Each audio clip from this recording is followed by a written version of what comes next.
Former President Trump is expected to hit Vice President Kamala Harris to tie her to the botched U.S. withdrawal from Afghanistan, which killed more than a dozen service members. He is scheduled to speak at the National Guard Association conference in Detroit. That will happen in just a few hours. Today, again, marks 3 years since a suicide bombing at Kabul's airport. More than 100 Afghans were also killed in the attack, which happened as Americans, allies, and citizens were fleeing the country in droves.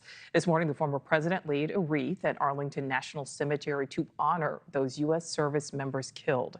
NewsNation's Caitlin Becker is live for us in Michigan, where the former president will be speaking.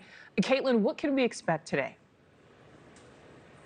Well, Nichole, I think you kind of hit the nail right on the head leading into this. We are going to expect a lot of what we heard from him earlier today in Arlington. We expect him to connect Vice President Harris to that catastrophic withdrawal from Afghanistan with the Biden administration, as well as that tragic suicide bombing. We definitely think we're going to hear about that. Again, he's very military focused with his campaign today. But you have to remember, this is not a Donald Trump rally today. This is 4,000 service members from the National Guard Association of the United States, as well as their families, spouses, loved ones who are all going to be here waiting to hear what he has to say.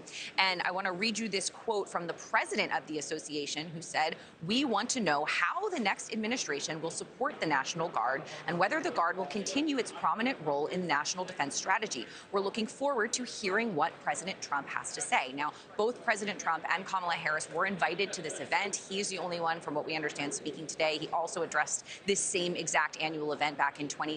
But Nichole, the former president does have a bit of a checkered past when it comes to how he speaks about the National Guard. He has repeated falsehoods many times over the last few weeks about his dealings with the National Guards, falsely claiming that he offered Nancy Pelosi thousands of National Guard members during the January 6th insurrection, and she turned it down. That is not true. He has also brought up the 2020 riots in Minneapolis after the George Floyd murder, claiming that he was the one who called in the National Guard, not the governor at the time. The governor at the time was Tim Walz, when in fact it was Walz who called them in. So those are two things that I am going to be looking out for during his speech today, to see if he's going to reiterate those falsehoods, Nichole.